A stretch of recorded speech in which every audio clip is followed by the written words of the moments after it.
Salut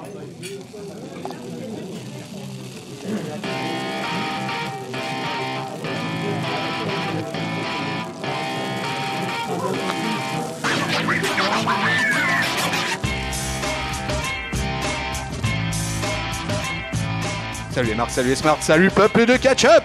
Bienvenue dans votre podcast qui soigne, qui dégouline, qui transpire le catch par tous les pores de la peau, du slip et du masque. Chaque semaine, les chroniqueurs de la team catch-up passent au crible tous les shows de la WWE avec une passion mouvementée, mais sans cesse renouvelée. Aujourd'hui, ce n'est pas exactement le thème puisqu'on se retrouve pour le comptoir du catch, la 7e édition de notre comptoir du catch de la team catch-up. Si vous avez vu la vignette, vous avez déjà un énorme doute sur la personne dont on va parler pendant, on va dire, grosso modo, une grosse heure. Chères auditrices et auditeurs, vous m'avez peut-être identifié, je suis le dinosaure masqué que dit, je suis votre Luchasaurus des podcasts, votre old school tonton catch-up.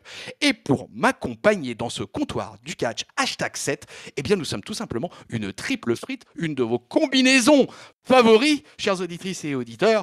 Et pour m'accompagner, le premier chroniqueur de ce comptoir du catch, c'est tout simplement une voix que vous connaissez bien à catch-up, puisque c'est tout simplement notre archange Géliel. Salut Géliel. Salut tonton, et merci pour cette intro toujours de qualité et toujours dynamique. Je suis très en verve par rapport au sujet, tu le sais. Je me doutais, puisque vous le savez, si vous avez vu la vignette, eh bien nous allons parler tout simplement de la Rated Air Superstar, en l'occurrence Edge, et notre ami Géliel est tout simplement le président officiel du fan club of the Universe de Edge. Donc je ne pouvais que l'inviter pour ce comptoir du catch consacré aux Canadiens. Mais, ce n'est pas tout. Comme promis, nous sommes une triple frite. Et peuple de catch-up, je vais m'adresser plus particulièrement aux auditrices de notre podcast, puisque sachez, chères auditrices, que les échos qui sont remontés du WWE Paris ont été entendus par la team catch-up et que pour la première fois, après 6 années d'existence du podcast, eh bien, c'est la première fois que nous allons accueillir une voix féminine au sein de la team. Et c'est donc avec un immense plaisir que nous accueillons Letty. Salut Letty. Salut tonton, salut Géliel. Le plaisir est tout à fait partagé. Très contente de vous rejoindre dans la team catch-up. Alors, écoute, on est ravis. On va profiter un petit peu avant de se lancer définitivement sur Adam Copeland. Je vais te poser 2-3 petites questions quand même, parce que t'es une femme de catch acharnée. Hein, on a pu le voir, on s'en est rendu compte. Toi, catch-up, on commence à bien te connaître parce que t'es une des spécialistes de nos commentaires et tu fais partie de la communauté sur le Discord. Ça fait longtemps que tu suis le catch professionnel ? Ça fait à peu près depuis 2008 où j'ai commencé un petit peu et vraiment 2009 et depuis toutes les semaines, tout le temps. D'accord, c'est la génération catch Attack en fait, c'est avec NT1 que tu as découvert le catch ? Ouais. Un petit peu RTL 9 et puis NT1 surtout. Et puis NT1 surtout. Et donc tu es une consommatrice de WWE majoritairement ? Majoritairement, oui. Ouais, ok. Je m'informe un peu sur le reste, mais je suis pas chaque semaine. Ouais. C'était vraiment une fan accro de la WWE, comme d'ailleurs on l'est tous à la team catch-up, quoi. Et donc c'est parfait. Eh bien, écoute, nous on est ravis de pouvoir t'accueillir dans ce comptoir du catch. Alors, c'est pas un hasard que tu sois là parce que je m'étais un petit peu renseigné auparavant et mon petit doigt me dit, ou en tout cas dans l'oreillette, on me dit que ouais, Letty, elle aime bien Edge aussi quand même. Hein. C'est ça, tout à fait. Si Géliel est président, je pense que je suis vice-présidente Voilà. Et ben voilà. On sera 3 comme ça dans le fan club avec le petit. Mais le petit, il n'a pas le choix. Hein, voilà, donc c'est pour ça. Mais on sera 3.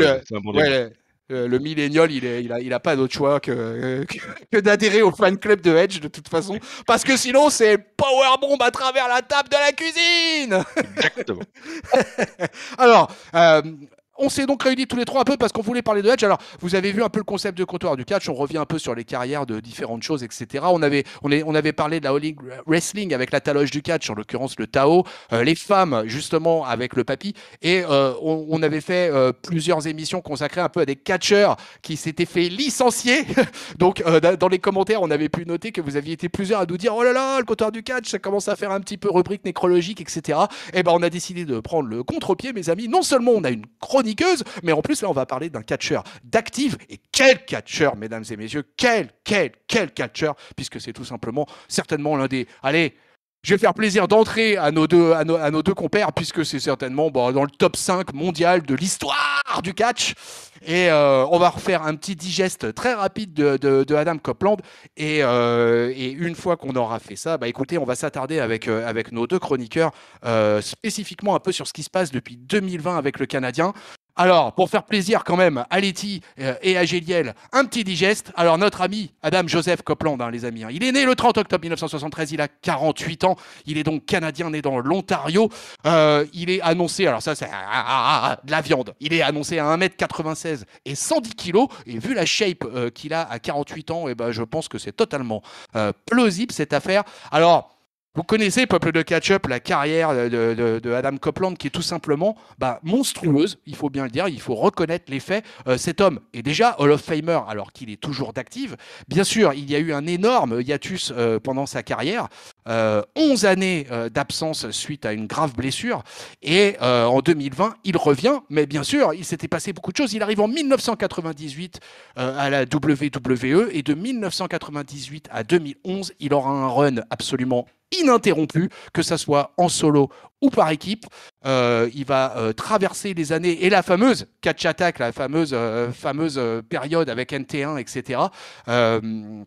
Où il va, écoutez, tout simplement enchaîner les titres les uns à la suite des autres. Pour situer le personnage, Edge, c'est de toute façon le catcheur solo le plus titré de l'histoire de la WWE. Oui, 31 titres exactement, oui, tout à fait, mon ami Géliel, 31 titres. Alors, juste pour vous placer un peu le bonhomme, le gars était 4 fois WWE Championship, 7 fois Heavyweight Championship, 5 fois Intercontinental Champion, 12 fois champion tag team, et ça, c'est pas rien, dont 7 fois avec Christian Cage, bien sûr, on va dire comme son binôme favori. Il l'aura été aussi avec le Rest in Peace Chris Benoit, une fois avec Hulk Hogan, une fois avec Randy Orton, une fois avec Chris Jericho. Il l'aura été exactement avec mon Rey Mysterio d'amour. Il a gagné le Money in the Bank 2 fois. Il a gagné le King of the Ring. Ça, c'était en 2001. C'est assez ancien maintenant, quoi. Et il a donc gagné, bien sûr, 2 fois le Royal Rumble 2010 et 2021. Il est le 14e Triple Crown Champion de l'histoire de la WWE. Il est, depuis la version 2085 du Grand Slam Champion, il est WWE Grand Slam Champion. Bref, ce gars a gagné à peu près tout. En 2008, il a même été élu couple de l'année avec Vicky Guerrero, pardon. Et peu de temps avant de partir, en fait, en 2010, ou c'est 2011, Géliel me corrigera peut-être, son dernier match avant sa première retraite, c'était face à Alberto Del Rio, où il va conserver son titre de champion du monde poids lourd. Et c'est là le drame à partir de ce moment-là, puisque dans la foulée, on apprendra lors du Raw du 11 avril que les médecins lui ont diagnostiqué une grosse complication d'une blessure en fait qui était ancienne, qui datait de 2003, je crois. Ouais. 2003, ouais, tout à fait. Alors, attention, je suis avec des spécialistes, alors j'ai pas intérêt à me planter. Et donc, du coup, il fait ses adieux au public de Raw, je m'en souviens très bien d'ailleurs, après 13 ans de carrière à la WWE, et il laissera sur son ring le championnat du monde poids lourd. Les examens étaient dramatiques à l'époque, puisque non seulement on pensait qu'il ne pourrait plus jamais recatcher, mais que peut-être qu'il ne pourrait peut-être même plus avoir d'activité physique, tout simplement, parce que c'était vraiment... Ils vont lui annoncer qu'il souffre d'une neurapraxie, quoi, et que ça entraîne des blocages du cou, des engourdissements, des tremblements dans les mains, dans les bras. Bref, les toubibs lui interdisent de remonter dans le ring. Et derrière, c'est un énorme hiatus, puisqu'il va disparaître tout simplement pendant 9 ans.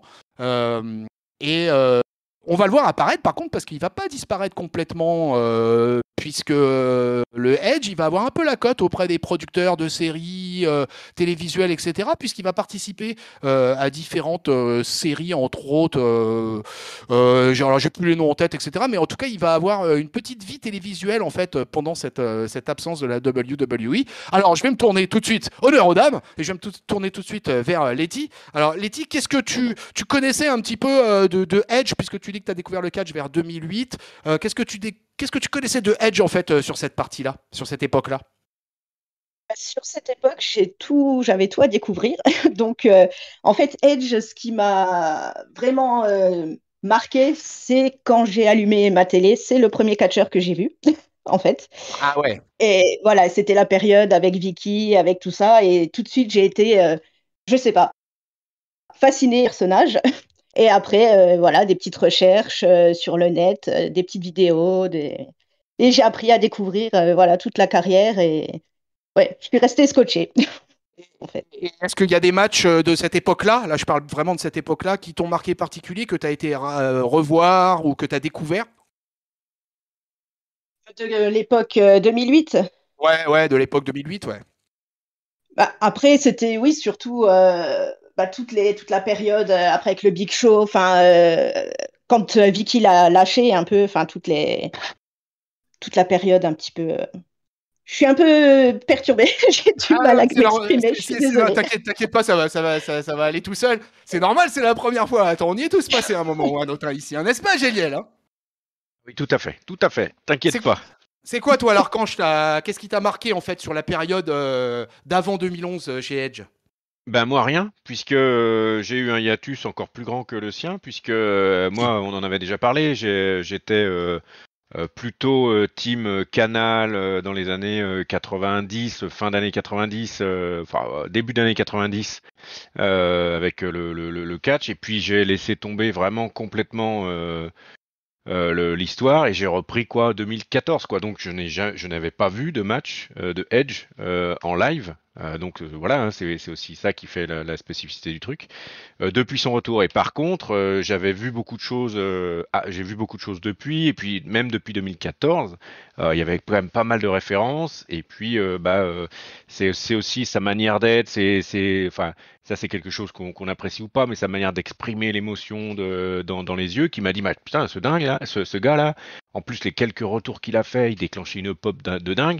Et du coup, je me suis intéressé à lui, je me suis intéressé à sa carrière, à ce qu'il avait représenté à l'époque, ce qui était assez fou, quoi. Il était effectivement, hein, c'était du niveau des Triple H de l'époque, des Cena au début, etc., etc. C'était de ce niveau-là. C'était pas un random qui avait fait une belle carrière. C'était bien au-dessus. Et puis bah, jusqu'à son retour en 2020, bah, c'est là où j'ai vraiment confirmé tout ce que je pensais de bien du bonhomme et de ce qu'il était capable de transmettre. Mais ça, on va en parler un peu plus. Ouais. Ouais, est-ce que tu avais vu, du coup, en étant accroché par le catcheur comme ça, etc., est-ce que tu as pu l'occasion de voir, par exemple, les fameux tag team match, tu vois, des échelles avec les Dudley, avec les Hardy, etc., dont le fameux Spear, que je crois qui est resté dans l'histoire, de toute façon, du haut de l'échelle sur Jeff Hardy. Est-ce que du coup, tu avais pu avoir l'occasion de regarder quelques matchs de cette époque-là? Alors du coup, j'ai rebouclé pas mal de choses effectivement sur des matchs un peu iconiques de l'époque et voilà qui n'ont fait que confirmer le petit sentiment que j'avais lorsque je l'ai un peu découvert en 2014 et du coup toute la rétro entre l'histoire en mode Wikipédia plus les matchs plus les interventions, les Royal Rumble, les euh, Money in the Bank aussi, puisque je crois que c'est, ah non, c'est King of the Ring. C'est le premier à gagner le King of the Ring, je crois. Et mais il gagne aussi Money in the Bank, donc j'ai le match aussi que j'ai vu. Donc ça m'a vraiment conforté voilà, dans le fait que j'apprécie vraiment le bonhomme et il transmet comment dire, de l'émotion pure, quoi. Alors c'est toute l'ambiguïté, mais je vais pas aller trop vite, mais entre l'émotion, entre le travail, le kiffe, etc., etc. Tout ce qui fait que voilà, ça marche quand un catcheur s'exprime au-delà de ce qu'il fait techniquement et physiquement in ring, quoi. Et toi, Letty, t'avais vu quelques matchs particuliers de sa période d'avant 2011 ou tu t'as commencé vraiment à t'intéresser au bonhomme après? J'ai commencé après, mais j'ai quand même pas mal regardé, bah, que ce soit sur YouTube ou maintenant sur le network. C'est vrai que c'est pratique. On peut aller revoir Actual les Network, ouais. anciens matchs. Et c'est vrai que enfin, des qualités athlétiques aussi. Enfin, quand on voit les highlights de sa carrière, enfin, c'est vraiment. Enfin, ils se mettent en danger. Enfin, tous les matchs avec les Dudley, les Hardy, c'est vraiment. Enfin, on reste scotché en regardant ça. On se dit des qualités. Oui, Ah, c'est ils ont clair. maintenu la tag team division pendant des années, quoi. Ah ouais, je suis tout à fait d'accord avec toi. C'est clair que c'était les grosses restas de la Tag Team Division à la WWE. Alors moi, mon rapport à Edge, il est un petit peu différent puisque moi je l'ai suivi, mais en l'occurrence, il arrive en 98 à la WWE mais moi je ne regardais pas la WWE à l'époque, je regardais la WCW puisque c'était cette fédé qui passait à Canal et donc la WWE a disparu un peu des radars. Et effectivement, alors on pourra noter d'ailleurs que quand même Edge, au passage, hein, sur le minuscule run qu'il aura fait à la WCW, il a quand même réussi à y choper le titre US, hein, qui après sera reconfiguré pour la WWE, qui fera son retour un peu plus tard dans le main roster. Et, et donc moi je le découvre véritablement aux alentours de 2003-2004. Edge, je le connais de nom, j'en ai entendu parler, j'ai entendu pas mal parler de Christian Cage, etc. Et je le découvre à ce moment-là. Et puis après, bah, c'est un peu un truc de fou, quoi. C'est tout. Il a quand même main eventé 2 fois à WrestleMania. Le mec est présent sur tous les gros spots, tous les plus gros pay-per-view. Il collectionne les ceintures, ça, on l'a déjà dit. Et puis, il arrive, voilà, le sujet du jour qui nous tient à cœur. Il se passe donc ce truc dramatique en 2009, et puis cette annonce, il s'en va. Définitivement, et là on se dit que sa carrière est vraiment terminée en termes de catch. Il va revenir à quelques occasions à la World Wrestling Entertainment, hein, pour des promos, pour faire plaisir au public, etc. Il se fera curb stomper aussi par notre ami Seth Rollins, je crois, quoi. Et Ah oui, ça a été Ouais, énorme, ça. c'est- Ouais, vous vous rappelez de ça, Ah Letty? ouais, Ah oui, oui, oui, moi, j'ai failli y c'est. aller, hein. J'étais à 2 doigts de prendre un billet pour aller lui expliquer à Seth Rollins. Excellent. Ouais, ouais, effectivement, là, à l'époque, on se dit, bon, bah là, c'est vraiment terminé. Et puis, c'est tellement terminé que bah, il va devenir tout simplement Hall of Famer, quoi. Donc, la plus grosse distinction de son intronisation au Hall of Fame, ça se passe le 31 mars 2012. Ce qui arrache un peu, brise le cœur un peu des fans quand même, quoi, parce que cette introduction au Hall of Fame est souvent synonyme de on va dire de retraite définitive, quoi, et que ça annonçait vraiment la fin. Et puis surtout, en plus, c'était assez fou parce qu'il était arrivé les cheveux courts pour la première fois. Et donc là, je pense que pour le public, ça avait été vraiment vraiment quelque chose de difficile, quoi. Et donc, bah, tranquillou, notre ami Edge, il devient Hall of Famer.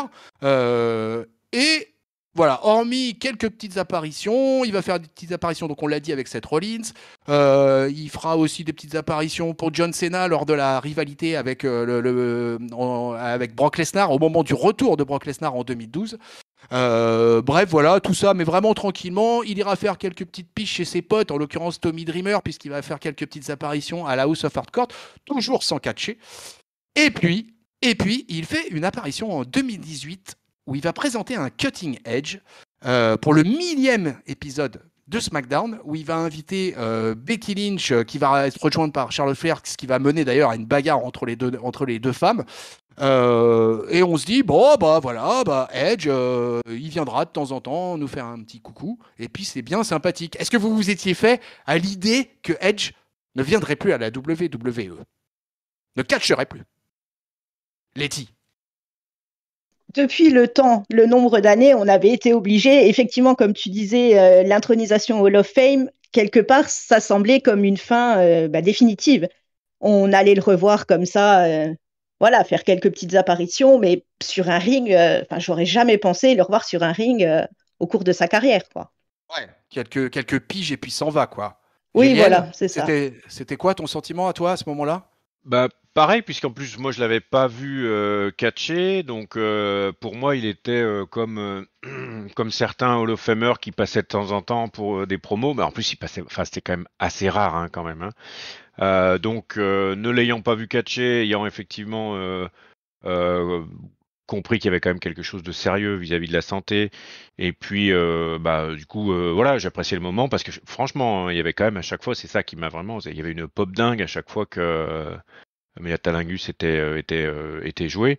Donc voilà, mais j'en voyais. Pour moi, c'était pas un catcheur en fait. Voilà. Pour moi, c'était pas un catcheur. Voilà. C'était quoi alors? Explique. C'était un gars qui, comme la WWE, on a quelques-uns, mais qui passe de temps en temps pour faire une promo, pour appuyer un discours, pour donner une orientation ou une petite importance à un sujet ou à un show. Mais ça allait pas beaucoup plus loin sur le passage qu'il fait là en 2018. Voilà, il met over Becky et puis Charlotte Flair sur sa pop. Elles en avaient pas forcément besoin, mais Becky Lynch et Charlotte Flair en 2018, c'est pas ce qu'elles sont encore en 2022. Hein, elles ont pris une dimension encore bien plus importante. Voilà, donc c'était un power enforceur de show et de catcheur, quoi, plus qu'un catcheur à en parler pour moi. Du coup, on se retrouve à la fin de l'année 2019. Bon, voilà, Edge est quasiment oublié de tous, dans le sens catchesque du terme. On a appris en fin d'année qu'il y a un espèce de petit virus qui se balade un petit peu sur la planète Terre. Mais les fans de catch, eux, ils sont orientés que sur une seule chose. On arrive au Royal Rumble 2020, le 26 janvier. Non. Non, non, non, non, non, non. Oui, sur la fin 2019, il y a quand même un truc qui est marquant, et là qui m'a par contre marqué vachement, c'est première interaction physique depuis 2011 oui. avec Elias. Avec Elias, c'est vrai. Et là, franchement, là il y a un petit frisson et il y a un petit truc qui se passe, quoi. Parce que du coup, il y a tout qui redevient possible, quoi. Et parce que autant le curb stomp, ça peut se jouer, etc. Autant le spear, faut l'envoyer, quoi. Et donc à un moment, ça tape sur les épaules, ça retombe, etc. Et par rapport à ce qui avait pu être, ce qui avait pu être dit d'un point de vue médical précédemment, on se dit bah tiens, là quand même, voilà, il y a une vraie interaction. En plus, il faut le bouger, le père Elias, c'est un beau morceau de viande également. Et donc là, pour moi, il y a un truc qui se passe, quoi. Et c'est la première fois que je le vois faire un geste de catch aussi. Hein. Faut aussi se rendre compte, pas forcément prendre, hein, puisque s'il avait pris voilà. Mais pour moi, il y a un changement à ce moment-là. Letty, toi, t'avais pareil, tu sens quelque chose ou ça se passe à SummerSlam, ce dont parle Géliel, là, à ce moment-là? Ouais. C'est tout à fait ça. En fait, on se dit que sur le coup, je me suis dit, mais il est cinglé, mais pourquoi t'as fait ça? Et après, je me dis, peut-être que ça annonce peut-être un retour, ça annonce peut-être, voilà, la médecine a peut-être fait des progrès. Enfin, voilà, je me dis peut-être que. Et ça donne effectivement un espoir. Et à chaque pay-per-view, je me dis, c'est peut-être maintenant, c'est peut-être maintenant. Il a fallu attendre un petit peu, mais et voilà. Ok, ben c'est marrant parce que vous voyez, moi j'étais pas du tout dans le même move que vous, quoi. C'est-à-dire que quand il fait cette fameuse apparition à SummerSlam, pour moi c'est juste un one shot, quoi. Il est venu se faire plaisir. Effectivement, tu l'as dit, il a porté un spear, mais pour moi porter un spear, ça portait pas vraiment à conséquence. C'était pas comme si, tu vois, il avait eu vraiment grosse interaction physique avec le Elias. C'est resté quand même très raisonnable. Et moi, j'ai pensé que c'était vraiment un espèce de truc qui était là pour faire plaisir au public, en fait. Et à aucun moment, en fait, dans mon esprit, à ce moment-là, je me dis, ah bah ça y est, le Adam Copeland, il est reparti, il va se remettre à catcher. À ce moment-là, on est à SummerSlam, on est en août, donc on est quand même encore loin de la fin de l'année. La fin de l'année va se poser petit à petit. Et puis, bah, ça y est, cette fois, on est en 2020. On arrive au 26 janvier 2020, Royal Rumble. Le gros match, le Rumble match se lance, etc. Donc, on est parti. Et là, ça va être peut-être une des plus grandes pop on va dire des 12 dernières années. Puisque après 9 longues années d'absence, il va effectuer son grand retour en 21e position, mais sous une pop, mais c'était incroyable, c'était l'événement de ce Royal Rumble. Il va y faire une belle apparition, plus qu'une belle apparition, puisqu'il va y éliminer AJ Styles, Luke Gallows, Randy Orton. Finalement, il sera lui-même éliminé par la tête de la table, hein, parce que bon, on peut pas non plus tout réussir. Le lendemain, à Monday Night Raw, c'est Randy Orton qui va l'attaquer violemment en lui portant un RKO et il va le frapper à coups de chaise en effectuant au passage un petit heel turn. Et derrière, le 9 mars, je crois, il fait son retour à Raw. Il est provoqué par MVP qui mentionne sa femme. Il va attaquer ce dernier, il va lui porter un spear, puis il va repousser Randy Orton qui va tenter de l'agresser.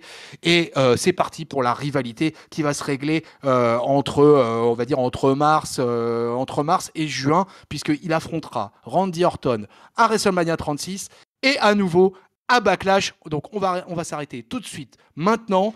Letty, ce fameux Royal Rumble 2020, quand la Rated R Superstar apparaît sous le Titantron, quel effet, qu'est-ce qui s'est passé dans ta tête à ce moment-là? Ma tête a littéralement explosé et je pense que mes voisins ont pensé que j'étais en train de me faire attaquer, je ne sais pas, mais j'ai hurlé, j'ai sauté sur mon canapé, j'étais trop contente.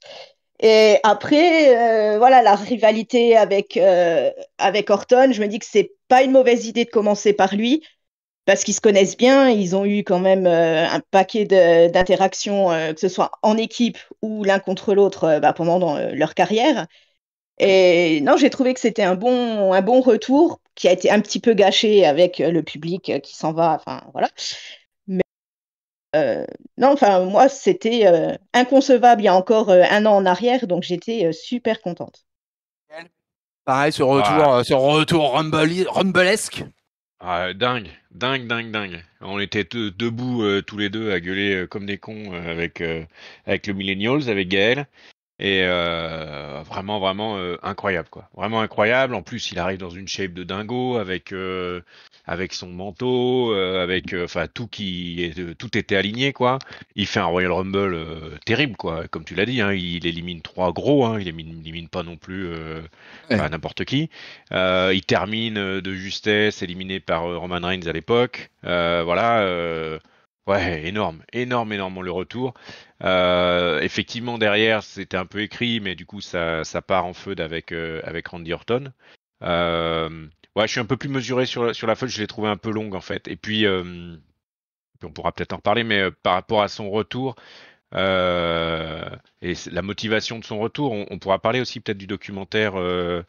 C'était quoi, Over the Mountain, Two Mountains ou un truc comme ça là, qui était Oui. parce que ça aussi ça a contribué pour moi à pas mal apprécier le bonhomme au-delà du catcheur et donc je l'ai trouvé un peu longue et puis j'aurais aimé peut-être trop tôt, peut-être plus tôt en tout cas, plutôt peut-être trop tôt qu'il aille voir des jeunes, qu'il aille attaquer autre chose que un gars qu'il avait déjà combattu 250 000 fois quoi. Voilà. Ouais.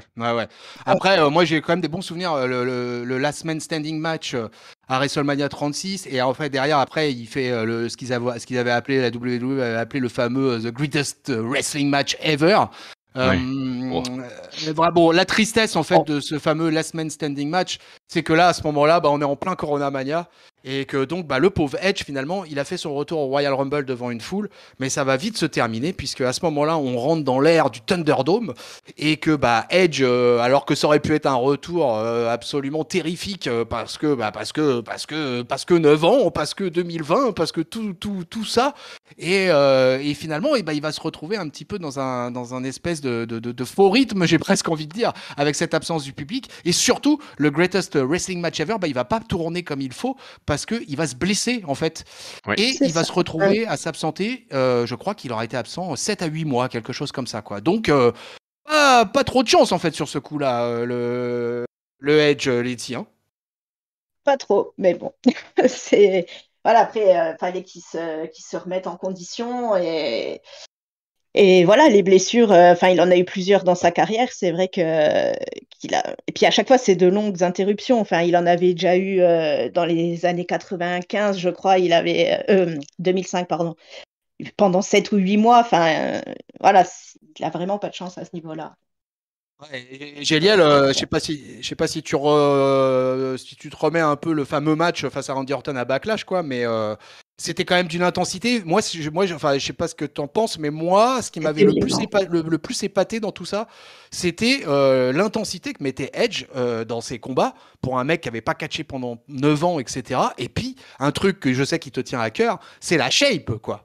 C'est-à-dire que là, on a un type qui revient à 46 ans à ce moment-là, puisqu'il en a 48 maintenant, qui revient avec une shape fantastique, quoi. Ouais, carrément. Et puis effectivement, enfin, ce match, il était sympa et il était. Alors, moi, je l'ai trouvé un peu long, mais dans sa construction, c'était celui-ci où ils partent dans toutes les, dans tout le, Ouais. comment ça s'appelle, dans tout le locker room, plus tous Mm. le hangar, ils partent partout, quoi, en fait. Ouais, c'est ça, c'est Backlash. Et ouais. Et donc, ouais, et puis il tient sur la distance, quoi. C'est-à-dire qu'il est revenu il y a 3 mois, puisque là, on est quelque part, on est en juin. Il est revenu pour le Rumble il y a 3-4 mois, et puis là, le match dure quoi, 40 minutes, 45 minutes, un truc comme Ouais, ça. c'est ça. Ouais, un Et, truc. euh, et à aucun moment, enfin voilà, il y a des temps calmes, mais ils se sont quand même envoyés vraiment, vraiment, vraiment sévères, quoi. Derrière, ils se blessent à un moment où effectivement il n'y a plus de public. Et en plus où la WWE a finalement beaucoup de mal à gérer le début, hein, avant les écrans, avant tout ça. Il y avait le son pas bon, il y avait pas grand chose qui marchait. De mon point de vue, c'est un mal pour un bien parce que ça termine une feud que je trouvais un peu longue et puis que je souhaitais pas forcément voir perdurer aussi longtemps. Et puis globalement, ça permet aussi de alors il est pas rebuildé, mais par contre ça permet de se reposer après ce premier run, de revenir courant tout début 2021 à nouveau en pleine forme et puis prêt pour un moment où on va commencer à revoir à nouveau aussi du public, où l'année 2021 va être un petit peu différente. Et donc c'est très bien qu'il ait l'exposition. Enfin, je pense qu'avec le temps qui lui reste, il faut que ça se passe devant le public, quoi. Il faut que les conditions soient réunies pour que ça se passe bien. Et finalement, comme je dis, hein, cet intermède lié à sa blessure, finalement, enfin pour moi, c'était pas finalement si grave que ça. Ouais, je crois que c'était l'un des trucs les plus marquants, moi, en fait, c'était de me dire que finalement, Edge, un Hall of Famer, faisait un retour comme ça dans le ring, et puis un retour hyper sérieux, et que malheureusement, il se retrouve dans cette période de Corona Mania, et je pense qu'à ce moment-là, on n'a pas apprécié à sa juste valeur, finalement, ce retour. Et je vais presque vous dire que cette blessure, c'était un mal pour un bien, en fait. C'est-à-dire qu'il se retrouve blessé, il s'absente, et pendant toute cette période, les rivalités vont mener bon train, etc. Et il va presque se faire un petit peu oublier à ce moment-là. Mais par contre, là où ce qu'on va se rendre compte, c'est qu'il est très actif en fait dans le locker room, très actif au niveau des contenus créatifs, puisqu'il va carrément rejoindre l'équipe créative d'Euro et il va un peu bosser avec les producteurs quoi, pour essayer d'améliorer le contenu de notre show rouge favori. Mais, heureusement, cette blessure n'était que provisoire et c'est finalement le retour. Et alors là, on rentre dans un gros morceau puisque 2021 va être une année assez incroyable pour le Canadien. On se retrouve à Monday Night Raw le 25 janvier où il va faire son retour dans le show rouge et il va tout simplement annoncer sa participation au Royal Rumble du 31 janvier. Et alors là, c'est un truc de dingue, puisqu'il devient le premier Hall of Famer à accomplir un exploit sans pareil, puisque après être entré en premier, il va éliminer Randy Orton en toute dernière position et il va remporter le Royal Rumble. Alors là, j'avais parlé de la pop stratosphérique au moment de son retour en 2020. Là, c'est certainement un des vainqueurs de Royal Rumble qui a fait le plus l'unanimité ces dernières années, puisque c'est un des pay-per-view les plus décriés de la WWE, rapport au vainqueur du Rumble match. Mais là, je crois, Letty, qu'il n'y a pas photo. Quand Edge remporte le Rumble 2021, il a mis tout le monde d'accord. Il a mis Ah, tout le monde d'accord et surtout, voilà, une autre blessure, il revient et on se dit que c'est peut-être le début, voilà, avec le public qui va peut-être pas tarder à revenir, enfin on l'espérait en tout cas, et de se dire que Amenia, voilà, il aurait forcément le match en fait de WrestleMania. ouais, à ce moment-là, tu te dis que c'est bon, quoi. De toute façon, là, c'est parti. Est-ce que pour vous, d'ailleurs, pour vous deux, c'est valable, quoi, mais est-ce qu'au moment où il gagne le Rumble, etc., vous l'imaginez à un moment ou à un autre, à nouveau retoucher une ceinture de champion du monde? Géliel? Oh. Euh, oui, mais par contre, juste pour revenir sur son arrivée au Rumble, moi je suis déçu, je suis deg de le voir arriver en première position. Parce que jamais aucun Hall of Famer n'a gagné. Et je me dis, oh putain merde, ça veut dire qu'il va peut-être, avec son statut, avec son retour, etc., il va peut-être nous faire mais que du coup il peut pas gagner puisqu'il est arrivé premier. Ouais. Voilà, je suis dégoûté qu'il arrive si tôt. Et là, effectivement, grosse joie également. Donc on est à nouveau debout hein, sur le canapé évidemment. Donc très content. Et puis derrière, bah oui, toutes les portes, tous les voyants sont ouverts. Tout est bon. La shape est toujours hyper bonne. Il est plus blessé. Le public ça commence à frétiller. Et puis on sent que le public va revenir. Et puis c'est le fameux avec WrestleMania, avec le retour du public, avec les 2 nuits aussi, je crois. Ah non, c'est la nuit d'avant. C'était déjà l'année d'avant, les 2 nuits. Ouais, déjà. Avant. Et du coup, ouais, moi je me dis, bah pas de problème. Roman Reigns n'a pas encore la stature qu'il a aujourd'hui, donc il est encore parfaitement attaquable. En tout cas, tout est ouvert, quoi. Et on ne sait pas non plus s'il va aller à gauche, côté bleu ou côté rouge. Donc vraiment, pour moi, tout est ouvert. Et je me dis, ouais, il va rattaquer une ceinture et c'est top. Donc très content. Ouais. Donc, du coup, il rentre en feud après la victoire au Royal Rumble. À Elimination Chamber, il va y avoir un match entre Roman Reigns et Daniel Bryan. Et Edge va intervenir puisqu'il va attaquer Samoan en lui mettant un spear et va pointer le logo de WrestleMania 37. Ça y est, il a choisi son adversaire. Donc là, à ce moment-là, Letty, sachant un peu l'impact de la tête de la table depuis plusieurs mois, tu te dis que c'est peut-être la rivalité de rêve de l'année 2021 qui commence là? Oui, c'est ça, un peu la rivalité de rêve et en même temps, pour moi, la rivalité un peu aussi crève-cœur, puisque c'est vrai que Roman Reigns, c'est quelqu'un que j'aime beaucoup également. Et voilà, c'était compliqué. Puis je me disais, enfin, Roman Reigns, il a quand même une aura, une forme, enfin, avec son nouveau personnage. Et je sentais que ça pouvait donner de bons matchs, mais voilà, dès le départ, je me suis dit, Edge, à mon avis, enfin, la ceinture, j'en rêvais, mais je pensais pas qu'il la récupérerait, en fait. Ouais, d'accord, ouais, donc t'avais peu d'espoir à la base quand même, quoi. C'est ça. J'espérais vraiment en me disant, mais j'espère que je me trompe, j'espère que je me trompe. Mais bon, il s'est avéré que je me suis pas trompée, malheureusement. Mais... Parce que ce qui va se passer, c'est que à Fastlane, il va quand même tabasser Roman Reigns et Daniel Bryan avec une chaise. Et on peut pas dire qu'il va effectuer un turn parce que à ce moment-là, il est plutôt un espèce de twinner. Qui fait un petit peu ce qu'il veut et ça va nous amener à WrestleMania 37 où on va avoir ce fameux triple threat match quoi. Alors qui a été un petit peu décrit pendant un temps parce qu'il y en a qui se sont plaints que Daniel Bryan se soit un petit peu rajouté au match on va dire.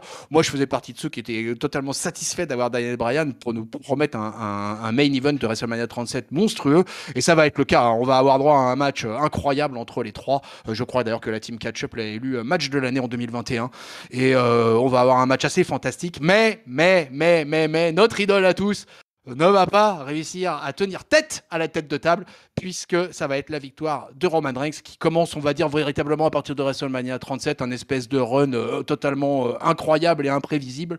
Mais à ce moment-là, quand même, je sais pas ce que vous en pensez, mais on se dit que même s'il perd le match, Edge, il est complètement relancé, et on se dit que là, ça y est, c'est parti, quoi. Il va totalement continuer. En tout cas, il est pas venu en part-timer. Moi, c'était un des trucs qui m'inquiétait le plus avec les Hall of Famers ou les grands anciens qui reviennent, c'est que ça soit des part-timers. Ils font une petite apparition 2-3 fois par an et puis s'en va.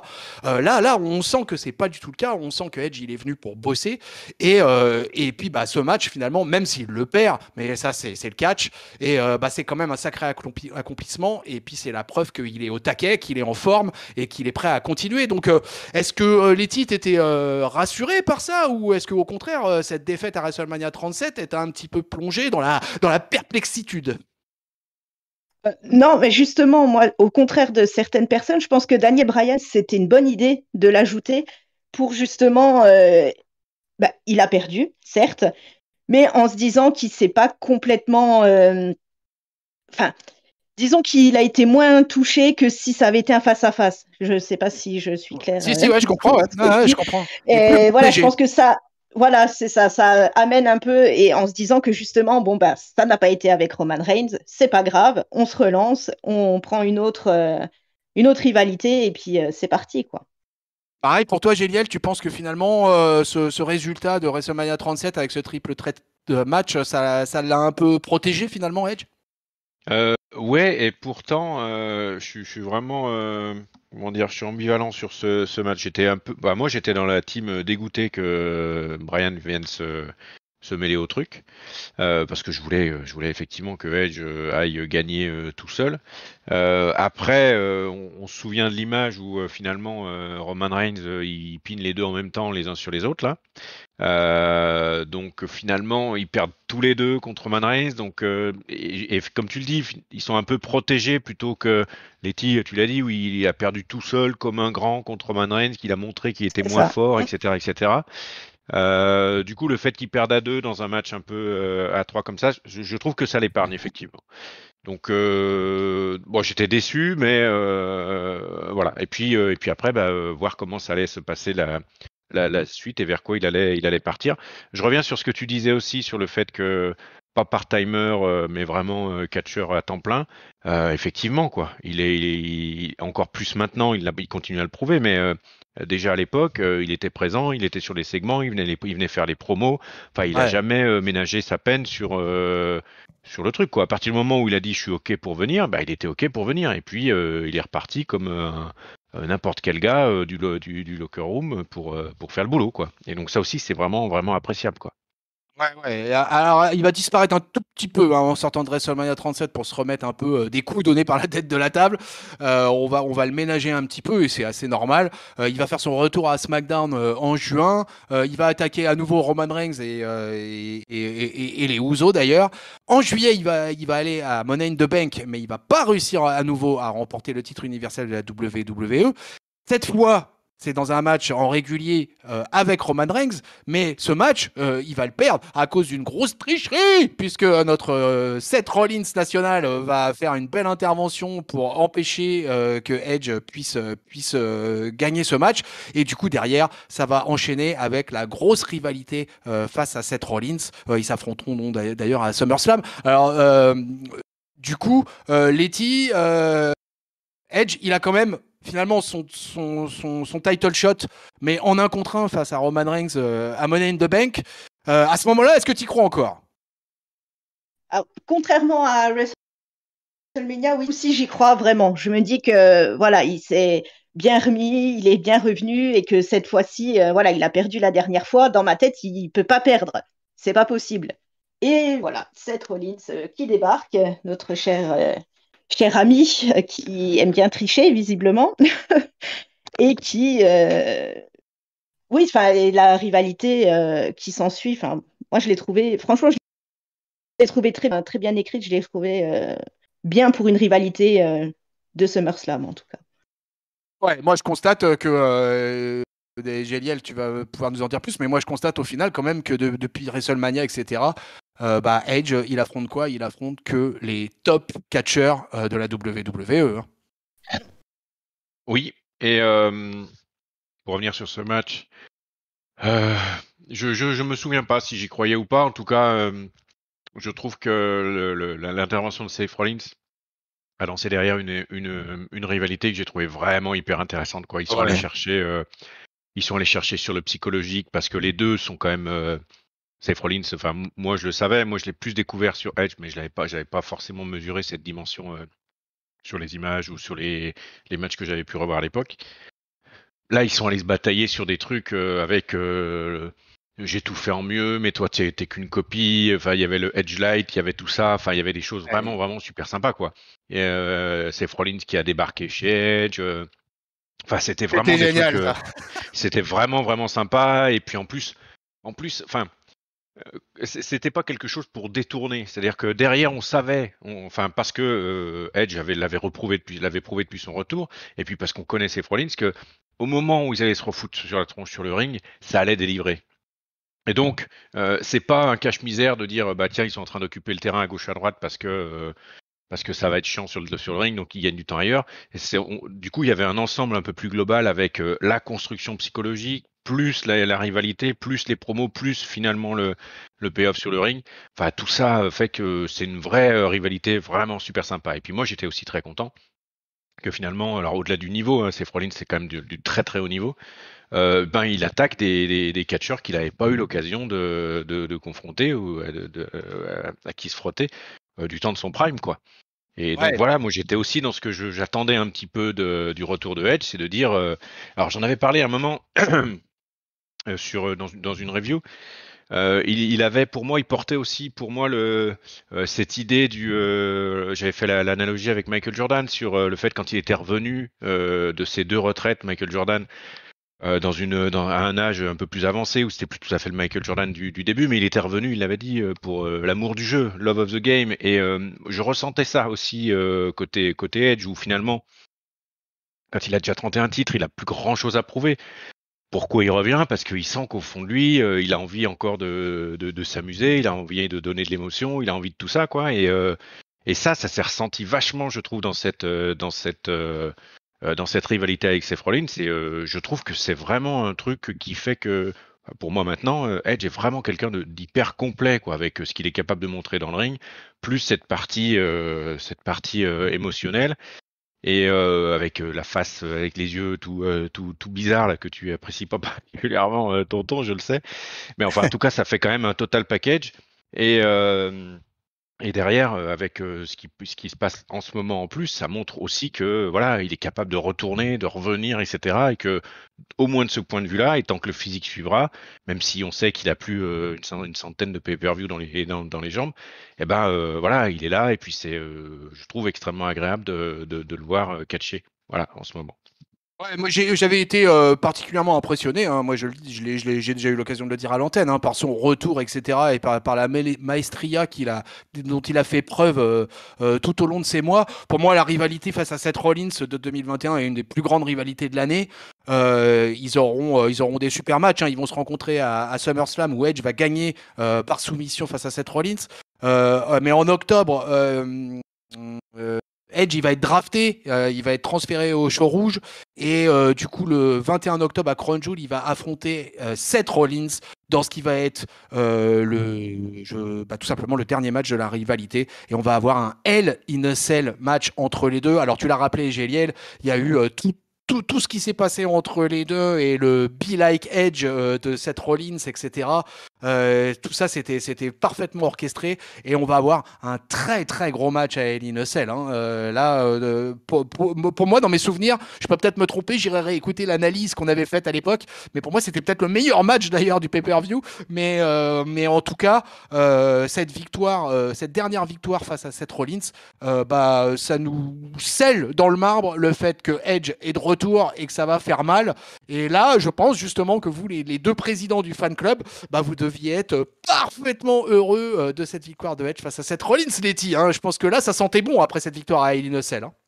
Ça sentait même très très bon. Je me suis dit que voilà, là c'est bon, il est bien bien bien relancé et j'espère même à l'heure actuelle, j'espère franchement qu'il va taper un titre avant la vraie retraite qui, comme le disait Géliel, va pas tarder puisque bon, il a quand même 48 ans. Il faut se rendre à l'évidence, il a plus 10 ans de carrière devant lui. Mais il est en forme, il est au meilleur de sa forme, que ce soit psychologique, physique, et je pense que oui, dans les prochains temps, je pense que ça va faire mal, Donc tu, effectivement. donc tu crois à la possibilité que Edge retrouve un titre de champion du monde à terme. Euh, J'y crois. J'ai T'y envie d'y crois. croire, en tout cas. On en parlera à la fin quand on C'est aura ça. terminé le déroulé là. Parce que là, on se retrouve, donc on vient de passer Crown Jewel, il a battu Seth Rollins. Donc Moi, c'est j'ai pas le droit terminé. de parler du Hell in a Cell alors. Ah Donc si, t'as le droit de parler de ça, l'Elysée. Excuse-moi, mon Géliel. Moi, j'étais déjà chaud, j'étais déjà lancé, quoi. Vas-y. Non, juste en 2 mots, hein, effectivement, le match était fou. Il y avait une intensité dans les mouvements, dans les regards encore entre les deux là, et on sentait que c'était vraiment vraiment la fin de la rivalité. Comme tu l'as dit, ça a vraiment marqué le fait que maintenant, après le premier retour avant blessure, que le deuxième retour de Edge était vraiment définitivement le bon et qu'il était dans le game là maintenant, voilà, et qu'il pesait dans le game. Et puis grand moment de catch, quoi, tout simplement, quoi. Voilà, entre deux gars qui sont quand même super bons. Même si Edge est plus au sommet de son prime, voilà, ça a quand même donné un match vraiment vraiment dingue, quoi. Et on l'a dit, hein, effectivement, c'était un des meilleurs matchs de 2021 au niveau Hell in a Cell et voilà, aucun regret. Et puis effectivement, pour rejoindre ce que disait Letty, à partir de ce moment-là, moi j'ai envie de le voir avec une ceinture autour de la taille, quoi. Et pas une mineure, une grosse. Alors après, il faut que ça se construise. Il y a un environnement qui est déjà là. On va parler de la suite là maintenant, je pense, mais j'aimerais bien, voilà, parce qu'il le mérite par rapport à tout ce qu'il a fait. Faut pas que ce soit un bâton de maréchal, mais en tout cas, faut que, voilà, je pense qu'il le mérite pas moins que certains autres, en tout cas. Voilà. La suite va être belle parce que, quoi qu'il arrive, une fois qu'il aura terminé la rivalité avec Seth Rollins, il va se retrouver alors dans un truc assez classique à la WWE, surtout en prévision de Mania, étant donné que le main event à ce moment-là est un peu bouché, on va dire. La WWE va décider en fait de le mettre dans une confrontation en couple, puisque lui et Beth Phoenix vont se retrouver dans une rivalité face à Miz et Maryse. Alors là, moi j'ai trouvé ça très très bon pour le coup, parce que là on a des gros talkers au micro. Et que du coup entre le Miz et Edge ça va être à la vie à la mort quoi, et ils vont partir en rivalité le 1er janvier 2022. Ça y est les amis, on est arrivé en 2022. Il va affronter à Day One le Miz qui va battre. Derrière au Royal Rumble, Beth Phoenix et lui dans ce fameux tag team vont battre Maryse et le Miz pour gagner la rivalité. Donc là, à ce moment-là, Edge est encore babyface, est encore un gentil. En plus, il est avec Madame, donc du coup, tout va bien. Ils vont battre le couple Miz et Maryse qui font quand même les beaux jours de la WWE depuis pas mal d'années. Mais pour moi, à ce moment-là, il y a un espèce de... Je sais pas ce que vous en pensez, mais on sait pas trop quoi finalement. Edge, il est pas véritablement installé dans le main event, qu'il a quitté la suite à ce qui s'est passé à WrestleMania 37, etc. À ce moment-là, vous avez pas une période de doute là, Letty? Après, moi, j'ai plutôt vu ça comme un peu une transition, en fait, une petite rivalité de transition qui a en plus été super bien menée. Enfin, que ce soit les matchs, les promos, que ce soit des, même, enfin, Maryse, que j'aime pas particulièrement, mais j'ai Ah trouvé qu'elle bon? avait bien. Je Pourquoi trouvais. donc? Qu'est-ce que tu as contre Maryse? Je sais pas, c'est comme ça. C'est physique. Oui, voilà, mais depuis le début, depuis que. Je sais pas, Maryse, j'arrive pas. Mais non, Et enfin, le match était bien. En plus, enfin, moi, j'aime beaucoup les matchs mixtes, en fait. Donc, forcément, j'ai bien apprécié, en tout cas. Géliel, ce passage-là avec la feud face à Miz et Maryse? Bah sympa, il en faut de temps en temps. En plus là, ça s'écrit tout seul avec deux couples enfin voilà, qui sont tous les deux enfin tous les quatre catcheurs, enfin on va dire trois et demi. Parce que Maryse, bon voilà, je rejoins un peu Letty. Bon, Voilà, je merci.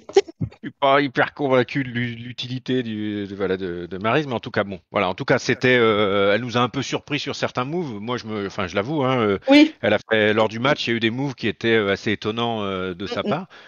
Donc legit sur le truc. Effectivement, feu de transition et puis et je suis d'accord avec toi, tonton. Je me suis posé la question de me dire est-ce qu'il est pas sur un truc un peu à part où il construit des choses, il raconte des histoires, ça plaît à tout le monde, mais qu'il est finalement pas dans la carte, quoi. Enfin, pas dans la carte des ceintures. Un peu en mode Undertaker qui était Ah. finalement par rapport à l'immensité de sa carrière, a gagné finalement très peu de titres et était rarement positionné sur les, enfin plutôt sur, enfin moins au début qu'à la fin, mais était rarement positionné dans la course aux ceintures, quoi. Et j'avais peur de ça parce que du coup par rapport à ma volonté ou mon envie de le voir avec une ceinture autour de la taille, je me suis dit bon bah ouais, je sais pas trop qu'est-ce qu'ils vont en faire. Je suis pas forcément beaucoup plus rassuré maintenant avec ce dont tu vas parler, mais en tout cas on revient quand même sur quelque chose d'un peu plus combat, etc. avec potentiel ceinture. Il quitte cette rivalité avec Miz et Maryse en étant un total babyface. Le public est ravi, etc. Mais à la WWE, on aime les twists et ça va pas y louper. Et même les Hall of Famers sont concernés puisque le 28 février à Monday Night Raw, c'est AJ Styles qui va accepter de défier Edge dans un match à WrestleMania 38. Alors ça rejoint totalement ton analyse, mon cher JL, puisque effectivement Edge est lancé dans une rivalité face à AJ Styles sans titre en jeu, si ce n'est la gloire du vainqueur.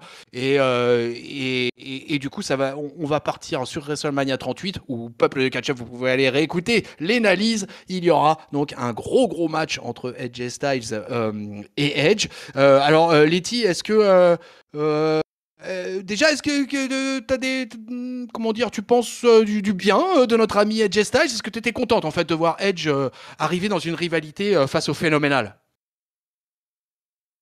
Oui, plutôt. Après, j'aurais préféré effectivement qu'il se tourne plus vers une ceinture, mais bon, on verra par la suite. Mais non, je pense que AJ Styles, c'était une bonne rivalité là sur ce moment, en fait, puisque le Miz et Maryse étaient battus. Voilà, c'est bon, on passe à autre chose. Et il est très technique. Enfin, il y a beaucoup de beaux matchs en perspective, en fait. C'est surtout comme ça que je l'ai vu. Je me suis dit, bon, il n'y a pas de ceinture, mais au moins, il va y avoir du beau catch, en fait.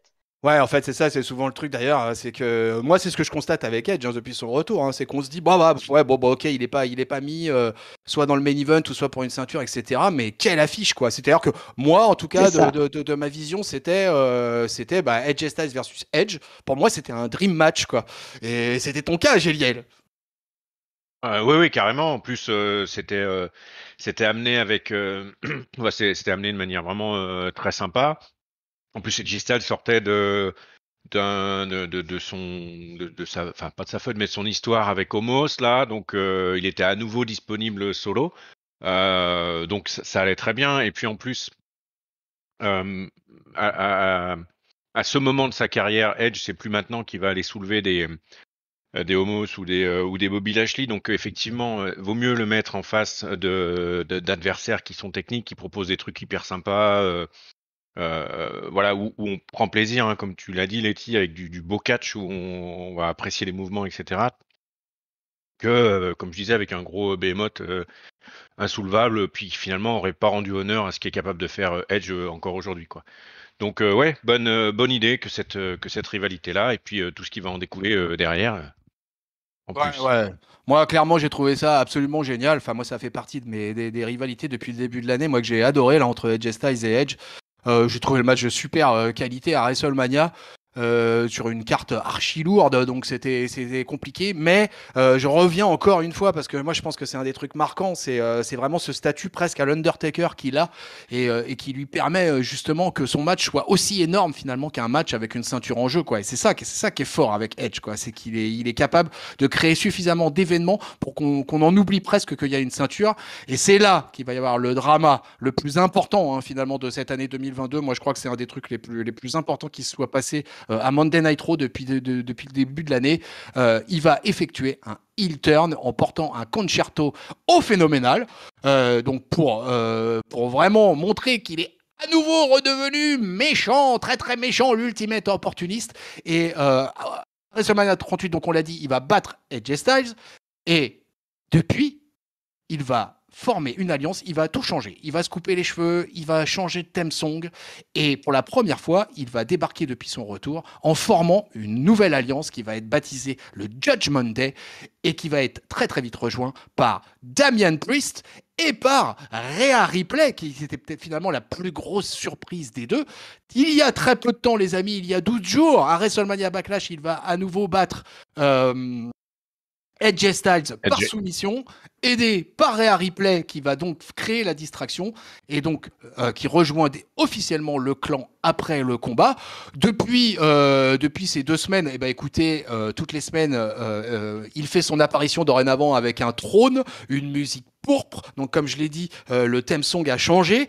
Moi, je trouve que, en particulier à WrestleMania Backlash, j'ai trouvé que c'était vraiment que ça sautait aux yeux quand il fait son entrée sur le ring. Long manteau, lumière pourpre, fumée. Enfin, il y a un espèce de décorum qui ne peut que me faire penser à l'Undertaker.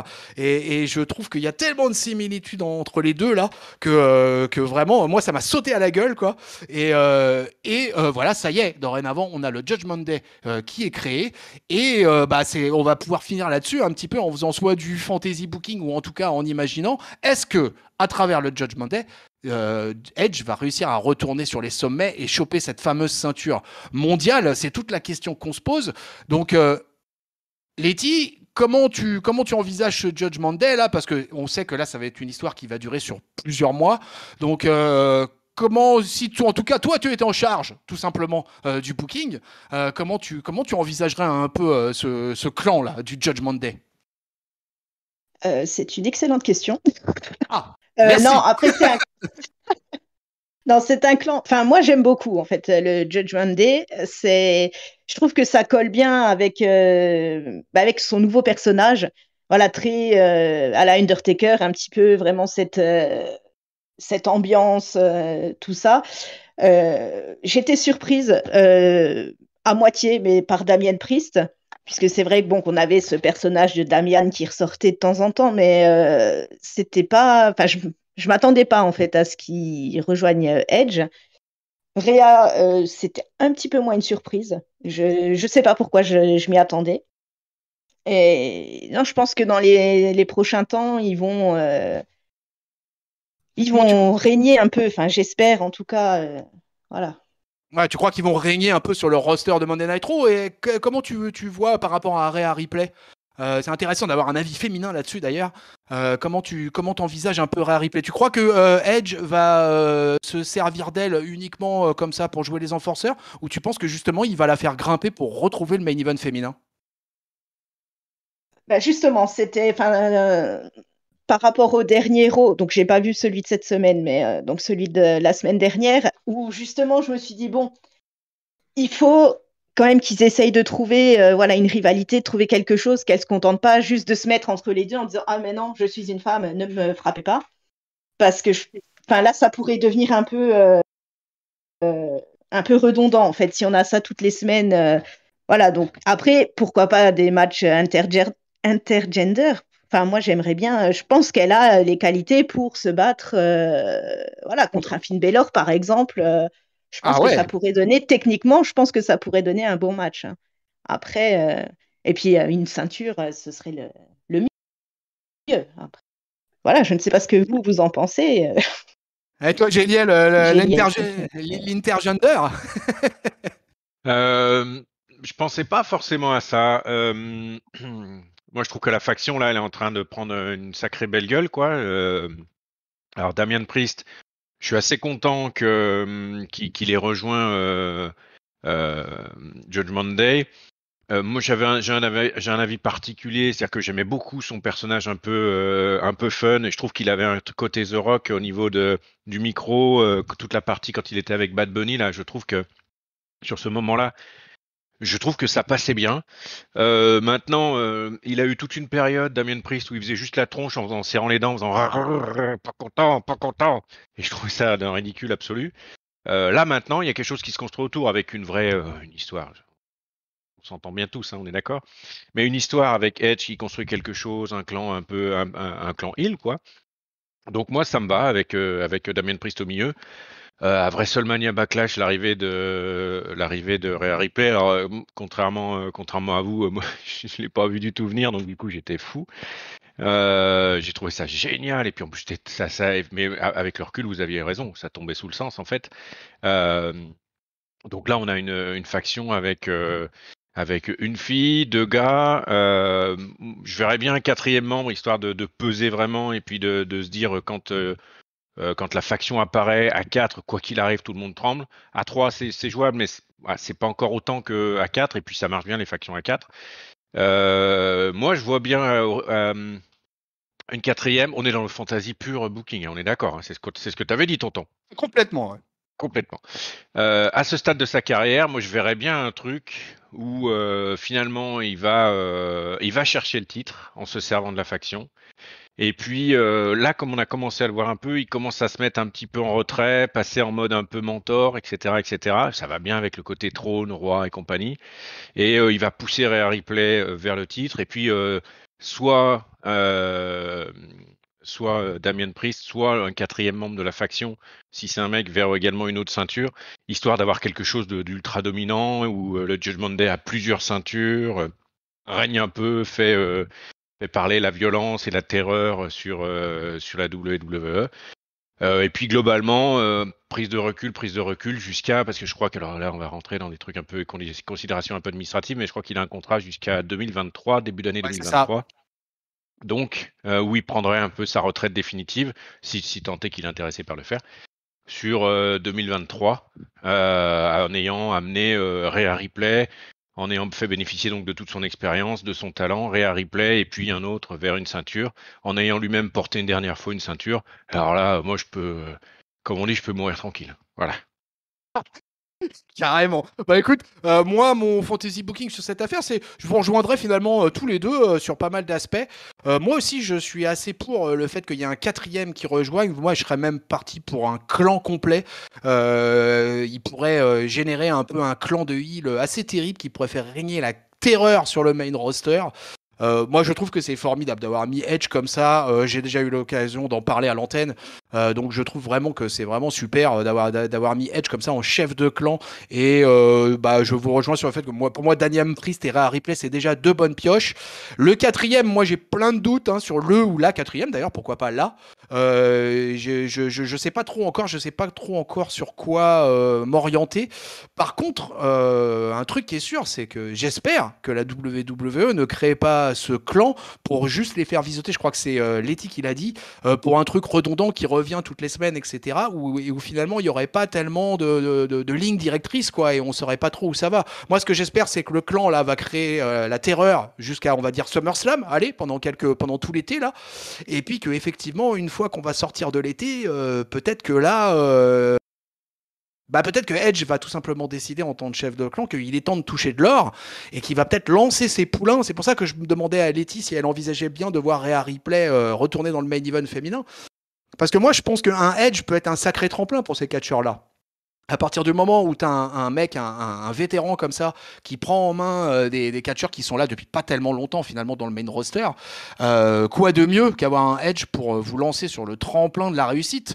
Et, mais je vous rejoins aussi sur le principe que je serais d'accord de voir Edge retoucher une ceinture. Alors, je sais pas moi, Letty, si tu envisageais de voir Edge retoucher une ceinture en tant que chef du clan du Judgment Day, là, si on prenait juste les champions actuels, c'est assez facile puisque les deux ceintures sont détenues par le même mec. Et sachant qu'il y a Cody Rhodes aussi qui est en ce moment qui pousse très très fort, est-ce que tu crois que Edge est capable d'aller détrôner la tête de la table en étant à la tête du Judgment Day? Avec le Judgment Day, je pense que ça pourrait se faire après avoir. J'ai quand même un gros doute. Je pense qu'il y aura quelqu'un d'autre. Je pense que quelqu'un d'autre va détrôner Roman Reigns et que Edge arrivera par la suite, plutôt fin d'année ou début d'année au niveau du Rumble ou par là, pour la ceinture. Ouais, tu vois ça au moment de début d'année 2023, quoi. Oui, voilà. Je vois plus quelqu'un réussir à détrôner Roman, peut-être à SummerSlam ou peut-être au pay-per-view d'après. Et ensuite monter une bonne rivalité pour récupérer la ceinture début d'année. Je pense. Après, voilà. Toi, Géliel, comment t'envisages ça? Bah, déjà, j'aimerais bien que ça dure. C'est-à-dire que j'ai vraiment pas envie que la WWE nous fasse une Hurt Business style, quoi. Ah ouais. Où il y avait un truc vraiment sympa qui se construisait là, et au final, ils ont jamais su vraiment. Une fois qu'ils avaient constitué leur espèce de tank lourd ennemi de méchants là, ils ont finalement jamais réussi à alimenter en gentil à manger, et donc du coup c'est tombé un peu tout seul, quoi. Ils ont dû se bouffer entre eux pour finalement exploser en vol. Et c'est très décevant parce qu'il y a quand même eu un moment où leur business c'était quand même quelque chose quoi. Et j'aimerais vraiment pas que le Judgment Day tombe là-dedans quoi. Si jamais Satan il tombe pas là-dedans, je verrais bien en filant un peu l'idée sur le mentoring là, le fait d'avoir un Edge vétéran qui amène et qui tout le monde. D'abord il va récupérer une ceinture en mode un peu exemplarité. Voilà, je vous montre ce qu'il faut faire, je vous montre comment ça marche, et puis après, il les pousse, que ce soit Réa, que ce soit Damian ou un quatrième, il les aide à aller chercher justement chacun une ceinture, quoi. Et ça bouclerait bien la boucle. En plus, moi, par rapport à ce que j'attendais de son retour, le fait qu'il aille se confronter à des jeunes, alors soit confronter, soit être en interaction, au final, c'est quelque part un peu pareil. On est vachement bien dans ce que j'apprécie. Pourquoi pas un heel turn de théorie, tiens, qui Et Turn viendrait. de Théorie, mais Théorie, il est déjà heal. Ouais, mais c'est un heal, c'est un chiant. C'est pas un heal, c'est un emmerdeur en fait. C'est pas tout à fait pareil. C'est pas tout Enfin à fait Et voilà, pareil. ça pourrait être quelque chose comme ça, qui ferait le quatrième, et puis avec une équipe de jeunes, chapeauté par le vétéran Edge, couvert déjà de ceinture, et qui va en chercher une avec eux, et puis qui finalement les aide à aller en chercher une. Quoique théorie en ayant déjà une, c'est un peu plus compliqué. Bref, enfin voilà. Moi, ce serait plutôt dans cette construction-là où d'abord Edge, effectivement, va récupérer une des ceintures. Je suis assez d'accord avec Letty, je le vois mal tout de suite aller chercher Roman. Je vois bien Roman sur une phase intermédiaire perdre les deux ceintures d'un coup. Cody pas être trop loin de la première et puis Edge pas loin de la deuxième. Au niveau timing, après je sais pas trop comment ça peut se jouer, mais je verrais bien ce truc-là. Et puis après, effectivement, il va pousser ses jeunes pour aller chercher les ceintures. Et je trouverais ça top. Ouais, dans ton scénario, effectivement, on pourrait se retrouver avec une ceinture d'un côté avec Edge et de l'autre côté avec Cody Rhodes. Ça aurait de la gueule, hein, quand même. Il me semble. Ouais, c'est sûr.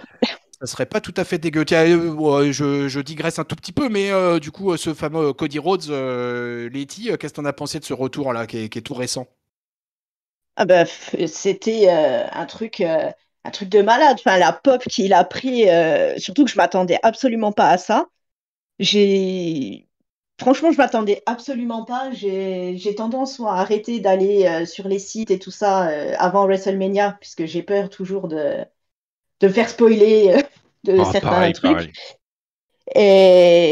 Et ouais, j'étais bah pareil, j'étais scotchée en fait. Comme le retour de Edge, bon, je suis un peu moins fan de Cody, mais ouais, franchement, c'est une bonne idée de sa part en fait, d'être venu puis au top en fait directement quoi.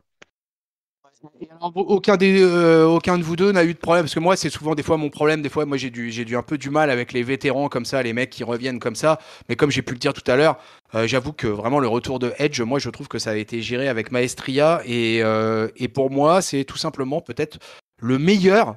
Alors, j'imagine que vous allez aller dans mon sens, mais en tout cas, pour moi, c'est le meilleur retour de vétéran qu'il y ait eu sur les 10 dernières années. Je vois pas quelqu'un qui a eu un impact aussi comme ça, aussi fort. On va pas parler de Goldberg, hein, de Goldberg, mais vraiment, pour moi, Edge, c'est vraiment le mec qu'aura. Enfin, pour moi, il a tout pété là depuis 2 ans là, depuis qu'il est arrivé quoi. Et on le sent aux réactions du public. Et puis je le sens rien qu'avec vous parce que quand on a parlé de mettre en place un petit comptoir du catch sur Edge, il n'y a pas eu trop de problèmes. Le président et la vice-présidente ont débarqué à fond la caisse. Donc je pense que Edge vraiment au top. Vous lui donnez Letty, t'aimerais le voir encore combien de temps un peu là comme ça là, dans le main roster en catcheur régulier là. À ton avis, à 48 ans, il a combien d'années encore sous la semelle? Bah, je pense que ça dépendra du booking en fait. Tant qu'on reste, et j'espère un peu comme Géliel que ça va durer en fait assez longtemps cette histoire de Judgment Day. Tant qu'il reste comme ça, je pense qu'on peut tabler quand même sur 2, 3 ans, 2 ans. Si voilà, il est là en chef un petit peu et qu'il se bat pas toutes les semaines. Ouais, ouais, ouais, Si voilà, qu'il soit un petit peu, enfin pas part-timer puisqu'il serait là, mais enfin voilà, qu'il combatte 1 ou 2 fois par mois, voilà, au pay-per-view et puis toujours un peut-être peu protégé. voilà, c'est ça. Après, si ça devait tomber à l'eau et que il était en solo, je pense qu'il resterait pas très longtemps, je D'accord. pense. Géliel, toi, ton avis là-dessus? Euh, Pareil, je suis vraiment d'accord avec l'avis de Letty là-dessus. S'il bascule sur cette fin de carrière en mode chef, en mode mentor, en mode etc. et du coup où il est un peu moins exposé. Niveau catch, il peut effectivement rester plus longtemps. Ça lui permet également de construire pour les nouveaux aussi de manière un peu plus durable. Donc et puis en plus sa pop pour le moment elle retombe pas. Donc la WWE a finalement très peu d'intérêt à le faire, soit se blesser évidemment, mais à trop l'exploiter. Donc ouais, ça peut être 2-3 ans, je sais pas trop. Et sinon par rapport à Cody dont tu parlais tout à l'heure, euh, alors moi c'est bizarre parce que pour le coup je l'ai vu partir en mode Stardust et j'appréciais pas mal le personnage.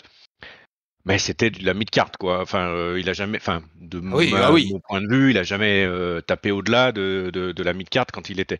Alors, il faisait des choses intéressantes. Il avait une personnalité intéressante déjà, je trouve, aussi un petit peu particulière, quoi. Hein. Et là, il revient. Et c'est là où c'est aussi un petit peu marrant, c'est que évidemment, la EW n'existe pas pour la WWE. Néanmoins, il revient avec le statut, un statut différent de quand il est parti de la WWE, puisqu'il revient avec un statut de tout ce qui s'est passé à l'AEW pendant ces 4 ans, quoi, 3-4 ans, je crois.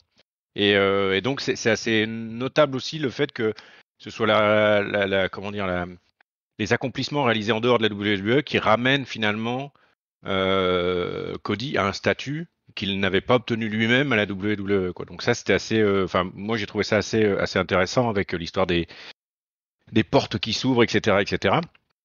Et puis non, bah, le retour était super sympa. Moi, je connaissais pas son theme song d'American Nightmare. Donc, parce que moi, je l'avais vu plutôt côté Stardust plutôt que American Nightmare.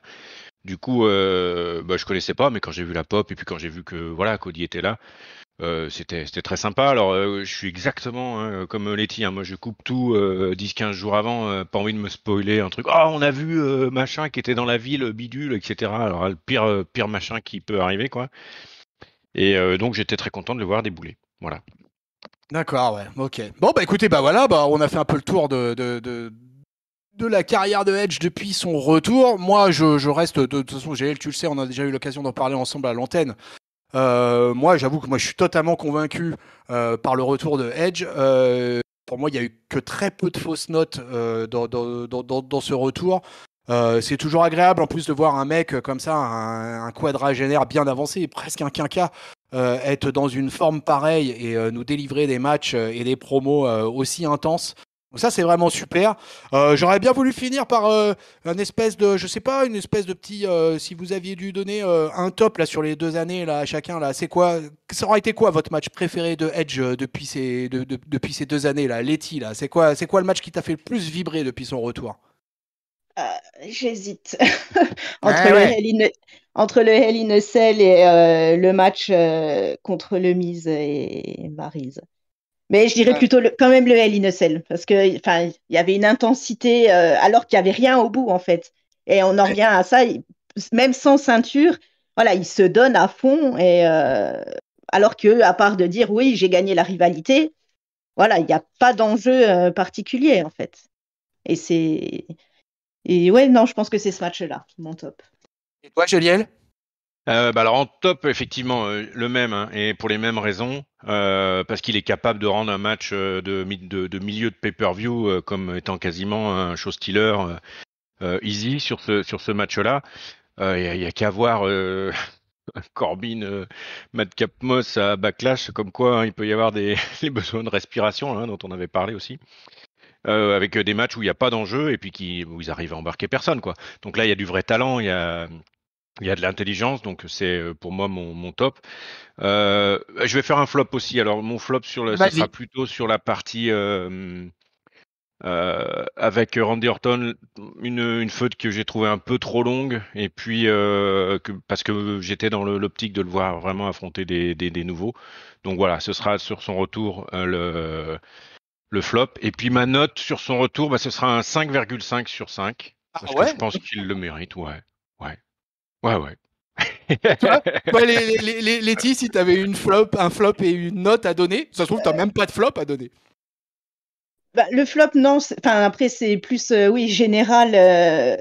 Au niveau, voilà, de son retour, il a vraiment pas eu de chance entre, voilà, la Covid mania et puis la blessure. Donc, ce serait plutôt, voilà, sur le premier retour, on va dire. Je vais séparer en premier, deuxième retour. Ce serait plutôt le premier retour un peu. gâché, on va dire, par diverses Ouais, choses. Ouais. Et sinon, ma note, ben pareil, je rejoins Géliel, 5,5 sur 5, c'est très bien. Ouais, c'était bien. Quoi J'adore faire un comptoir du catch avec des gens qui sont totalement objectifs. C'est formidable. Quel est le souci Il y a un souci mathématique, tonton? C'est ça le problème en fait? Ah non, moi je sais pas compter, donc il y a pas de problème. Parfait. Moi, écoutez, si je devais donner un flop dans ces 2 années, je vais vous surprendre parce que moi, en fait, j'aurais du mal à donner un flop parce que moi, je trouve que ça a été vachement bien orchestré. Et comme je vous l'ai dit tout à l'heure, je considère que c'est peut-être le plus beau et le meilleur retour d'un Hall of Famer, d'un vétéran au sein du main roster actif. Donc vraiment, moi, félicitations pour ça à la WWE et à Edge, parce que c'est un travail commun.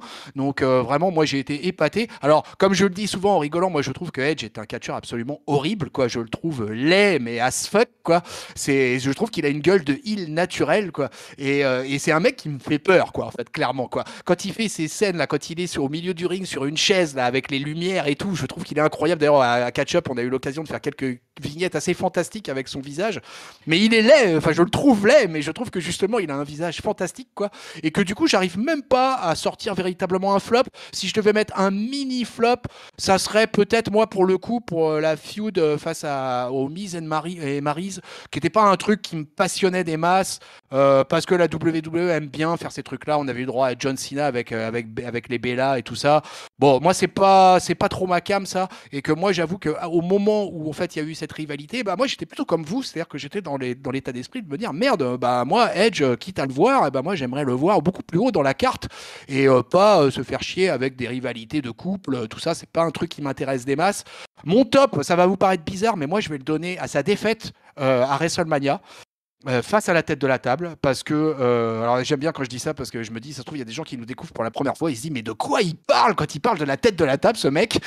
Il est tombé, il s'est blessé. Et ouais, voilà, ouais. Mais j'avais adoré ce match et j'ai trouvé Edge fantastique pendant ce match parce que en fait il a fait toute cette rivalité dans un but à mon avis assez simple, c'est qu'il était là pour mettre over as fuck notre ami Roman Reigns et que pour moi il a parfaitement délivré la marchandise. Ça a été un match incroyable et qu'il perde, je crois que c'est Letty qui l'a dit tout à l'heure, en fait ça n'a pas changé grand-chose par rapport à son statut, puisqu'il il est resté protégé parce que la puissance de Roman Reigns. Et moi j'ai trouvé que de sa part c'était énorme. Je pense qu'il n'y a pas beaucoup de vétérans qui auraient accepté, je pense à un Goldberg encore une fois, mais pas beaucoup de vétérans qui auraient accepté un statut comme ça dans des conditions pareilles. Et il en a profité pour faire un match fantastique. Et puis bah écoutez, je vais terminer avec ma note. Ma note va être un petit peu plus basse que la vôtre, mais parce que je fais pas encore partie officiellement du fan club.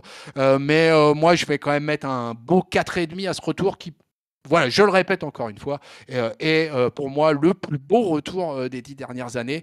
C'était pour ça qu'il ne pouvait pas échapper à un comptoir du catch, notre ami Edge, et c'est bien ainsi. Je terminerai juste parce que j'avais commencé comme ça en expliquant que pendant son hiatus de catch, il avait fait beaucoup de choses. Je regardais un peu un digeste là, c'est incroyable, hein. Il a participé à un nombre de séries, etc. Il a fait des jeux télé aussi, je crois. Ouais, il a fait des jeux télé, il a fait des séries Mad TV, Sanctuary, Les Mystères de Heaven.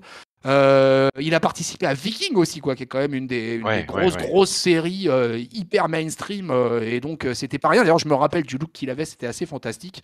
Et puis je terminerai sur le dernier truc, finalement la seule tâche qu'il y a dans sa carrière, mais c'est pas lié à lui particulièrement, c'est il s'était retrouvé un petit peu au milieu de tout le bordel qui avait suivi l'enquête sur les usages de stéroïdes à la WWE.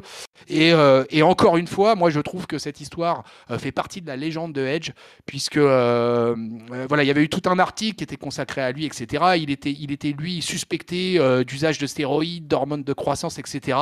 Et ben en 2004, après, il avait dans une émission télé aux États-Unis, et ben il avait tout simplement reconnu l'utilisation. Il avait dit que voilà quoi, pour soigner, etc. Après les interventions chirurgicales, vu le nombre de blessures que se tapent les catcheurs, et bah ouais, lui il avait reconnu en direct à la télévision américaine, ouais, j'ai pris des hormones de croissance, j'ai pris des stéroïdes, j'ai pris tout ce qu'il fallait pour essayer de stopper la douleur, etc. Et je trouve que c'est tout à son honneur d'avoir reconnu, de ne pas s'être caché. Et je pense en fait que ça résume tout à fait ce qu'on vient de dire depuis 1h15 là, sur le personnage qui est Edge. Je pense que c'est un mec qui est intègre. Et je pense, pour finir là-dessus, je pense que c'est un mec qui doit être adoré par toutes les catcheuses et catcheurs du main roster et que ça doit être un bonheur pour eux de travailler avec ce gars tout au long de l'année. Voilà, écoutez, peuple de catch-up, GLL et Letty sont dans la place. On en termine avec ce petit comptoir du catch consacré à Edge, tout petit. Il ne me reste plus qu'à remercier mes amis de la triple frite. Alors je vais commencer par l'Archange que vous connaissez par cœur maintenant. Merci à toi mon Archange d'avoir pu déposer ta voix suave sur ton catcheur préféré tout simplement, le Adam Copeland, le Edge. Eh ben, merci tonton d'avoir pu organiser ça. Tu savais que ta place était sur la sellette si le YouTube le comptoir du catch sur Edge n'était pas organisé dans les 3 mois. Alors, ça m'embête un peu de remettre ça sur la table, mais c'est vrai que c'était important quand même de le préciser. Je te remercie. Et puis non, sinon super moment. C'est vraiment chouette tout le boulot de préparation qui a permis de nous exprimer là-dessus. Voilà, donc c'était super cool. Et puis bien content aussi d'avoir pu discuter avec Letty. Trésorière administrative et coprésidente du fan club, évidemment. Ah non, mais il y a beaucoup de choses.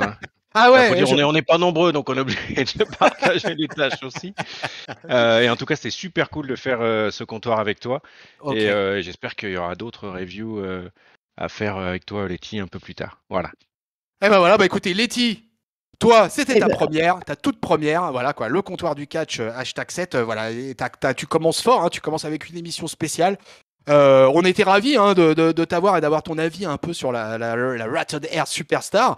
J'espère qu'on va avoir l'occasion d'entendre ta voix incessamment avec la team Catch-Up. J'espère que les auditrices et auditeurs vont être ravis d'enfin entendre une voix et surtout un avis féminin.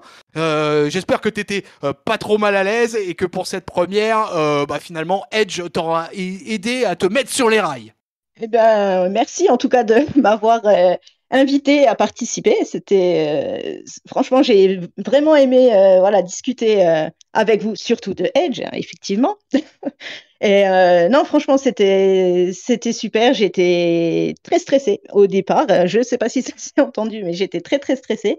Et puis, toi, tonton, Géliel, vous m'avez vraiment mise à l'aise. On a pu discuter en oubliant presque que des gens nous écoutent.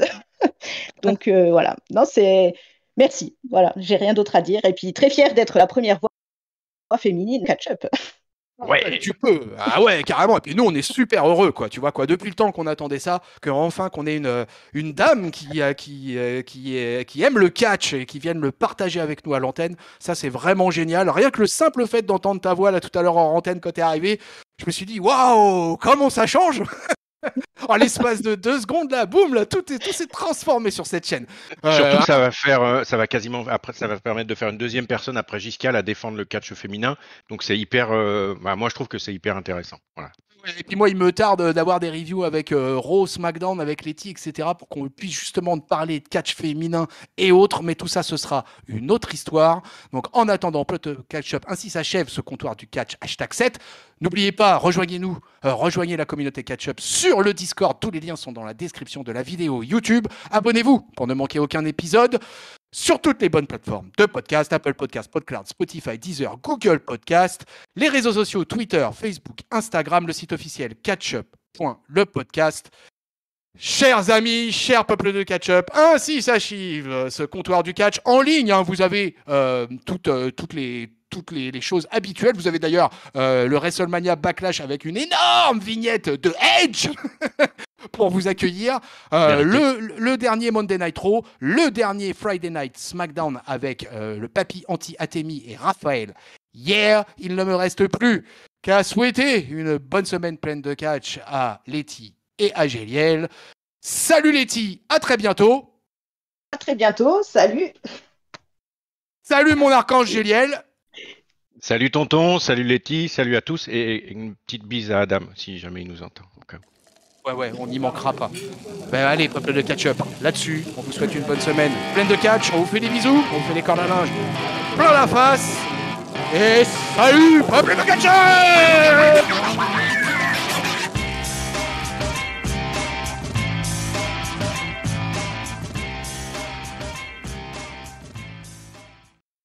Ah, il a encore cassé le micro.